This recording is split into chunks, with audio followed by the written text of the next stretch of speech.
बिथाङा बबे गुवाहाटीयाव फ्लेट लानानै सोरखौ दोनहैदों बेखौ रायजो राजाया मिथिगौ।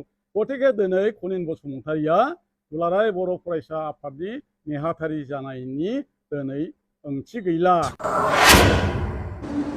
आबसुनि दैदेनगिरि सासे हिन्जावजों ओरैबायदि मोनसे डेन्जार भिडिअ फैदों रायजोफोर, आरो बिनि सायावनो क्लेरिफिकेशनबो होफैदों सारा। फुल भिडिअखौ होनो थांगासिनो दङ। बेनि सिगां ससेब्लाबो आं नोंथांमोननो मोनसे देखायनो गोसो जायो, ओमफ्राय मेन खौराङाव थांगोन। बिनि सिगां रायजोफोर, आं नोंथांमोननो मोनसे इम्परटेन्ट बा गोजोनथाव खौरां फोरमायनि। आं दा दंफैयो star dhaba and family restaurant. लकेशना नैबे साखाथि सेरावनो, नै बाथौ खेराइ रेजर्ट नैबे हाबबाय बै गारि दोननायजों। ओमफ्राय ओरै पेट्रल पाम्प दङ बैयाव, HP नैबे star dhaba and family restaurant. नोंथांमोना बाव फैनानै जाग्रा लोंग्रा बेसादफोर मोननो हागोन। गासैबो कटेज बानायनानै दोनखादों हनै। ओमफ्राय नैबे जेनेरेल जाहैबाय। बे फेमिलि धाबा एन्ड रेस्टुरेन्टआव नोंथांमोना गोबां रोखोमनि आइटेमफोर मोनगोन।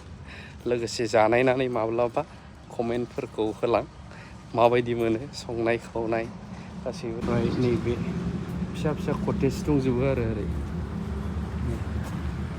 बै संग्रा जाहैबाय, बै बाथरुम लेट्रिन। बेखिनियानो आपडेटआ। दानिया फैदो गुबै खौराङाव थांसै। बिथाङा बबे गुवाहाटीयाव फ्लेट लानानै सोरखौ दोनहैदों बेखौ रायजो राजाया मिथिगौ। गतिके दिनै खनिन बसुमतारिया दुलाराय बर' फरायसा आफादनि नेहाथारि जानायनि दिनै ओंथि गैला। सासे आइजोनि न'आव थाङो आरो बे डिभर्स जाबाय कर्टआव, आरो बिथाङा बे न'खराव मा मिजिं लानानै बिथाङा गोबां लाख लाख थाखानि न' लुनानै एसि रुम गंनै लुनानै हैखो बेखौ रायजो राजाया मिथिगौ। बिथांमोना अपोजिसन जानानै थानायनिबो अधिकार गैया। बेला जेरै जोबस्रांदों बिथांमोननि थांखियाबो जोबस्रांलांबाय। सार दङ बिथाङा न'खर फिसिनायनि बिथाङा बेखौ सानखानांगोन, न'खर न' बां लुनायनि बिथाङा सानखानांगोन। नाथाय बे NGO आफादाव थानानै बिथाङा बोरै न'खरखौ सालायदों? जाय बिथांखौ खांखेला बसुमतारिबो होननानै जों मिथियो। बिथाङा कासिकत्रानि, आरो बिथांनि जिखिनि भिडिअ बेखौ नायनानै बिथाङा जे बाथ्राफोरखौ बुंनो नागिरदों, बे बाथ्राफोरा गासैबो मोनसे माने मिनिं गैयि, ओंथि गैयि आरो जेबो फोरमान गैयि, बेबायदि मोनसे बेसलेस, बेबायदि मोनसे बिथांनि अभियोग बा बिथांनि एलिगेसन। आरो बेबायदि एलिगेसनखौ मोनसे आफादनि सायाव बा सासे बिबानगिरि बा दैदेनगिरिनि सायाव बिथांमोननि एलिगेसन होनानै डिफेम खालामनो नाजानाय, बेबायदि बिथांमोननि गोबांबार थांनाय समफोराव जोङो नुबोबाय।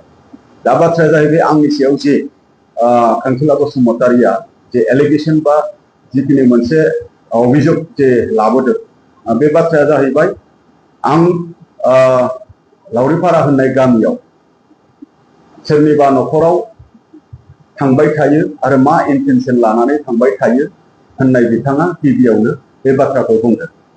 दा आं बेवहाय रोखा फोरमायनो लुबैदों जे आङो दुलाराय बर' फरायसा आफादनि सासे बिबानगिरि, सुबुंजों सोमोन्दो लाखिनाय आरो सोरजोंबा अकेजनेलि बा फोरबोफोराव सोरनिबा न'आव थांनाय आरो फैनाय, बियो सासे मानसिनि बियो डिउटि, सासे मानसिनि बियो डिउटि।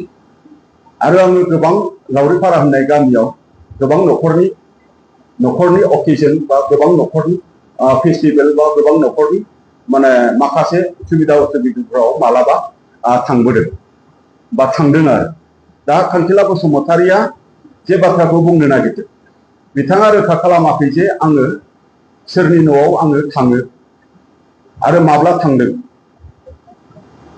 बे बाथ्राखौ बिथाङा रोखा खालामाखै। दा आं बुंनो नागिरनाय बाथ्राया जाहैबाय जायखौ बिथांमोना थांखिनो नागिरदों, आं हमनानै लादों। आंथ' गोबां न'खराव थाङो, नाथाय बिथांमोना जायखौ थांखिनो नागिरदों, बै न'खरखौनो जुदि थांखिदोंब्ला बै न'खरनि बिमा बिफाजों मोनसे खाथि माने थांनाय माखासे समफोराव बेबायदि मोनसे माने हाइ हेल' बा थांलाय फैलाय बेबायदि माखासे सोमोन्दोफोरा बेबायदि माने थांलाय फैलाया माने जादों आरो मोनसे न'खराव जिहेतु बिमा बिफाजों सोमोन्दो लानानै माने जुदि थांलाय फैलाय जाबायब्ला न'खरनि सोद्रोमाफोरा बेवहाय अट'मेटिकेलि माने मोनसे सोमोन्दो बा मोनसे माने माने रायदावनाय बा मालाबा माने माखासे बाथ्राफोरखौहाय माने फोरमायनो लुबैनाय बा अकेजनफोराव माने मालाबा हांख्रायनाय बेफोरो जायो।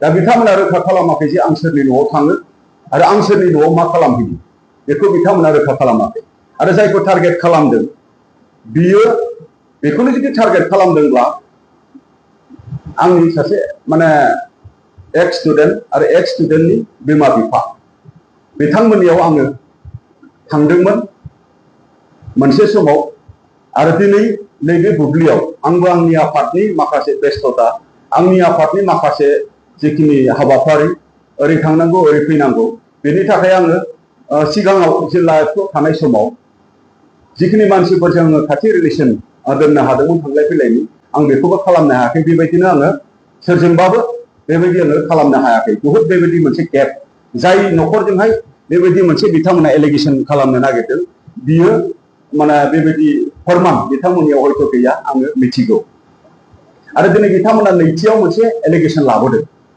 जे आङोलायनो जाय न'खराव थांबाय थायो बे न'खरनि न'खौ आङो लुनानै होदों। दा बिथांमोना रोखा जानाया गोनां आरो बिथांमोना जायखौ सन्देह खालामदों बै न'खरनि बिगोमानियाव सोंहैनाया मोजां आरो सोंहैनानै लानाया मोजां जे बिथांमोना न'खौ माबायदि लुदों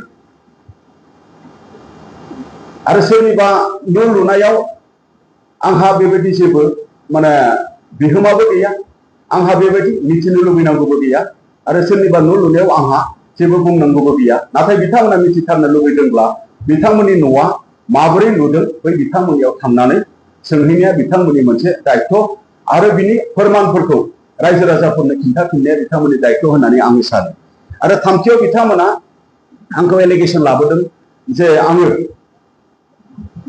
गुवाहाटीयाव सोरनोबा आङो फ्लेट बायनानै होदों फ्लेट बायनानै दोनदों आं बिथांमोननियाव सोंगोन जे आं कलेन्द्र बसुमतारिया गुवाहाटीयाव सोर व्यक्तिनो बबे डेटआव बबे एड्रेसाव बबे वार्ड नाम्बाराव बबे हाउस नाम्बाराव आरो बेसेबां रेटजों आङो फ्लेट बायनानै होदों बिथांमोना बेखौ रोखा खालामनांगौ आरो बिथांमोना बेखौ पाब्लिक खालामनानै होनांगौ बिथांमोना बेखौ फोरमान सहकारे बिथांमोना होथारनांगोन आरो बेखिनिखौ बिथांमोना जुदि साहस गैयाब्ला दिनै आंनि सायाव बेबायदि मोनसे एलिगेसन लाबोनाय बिनिफ्राय बिथांमोना जानगाराव थानाया गोनां होननानै आं सानो।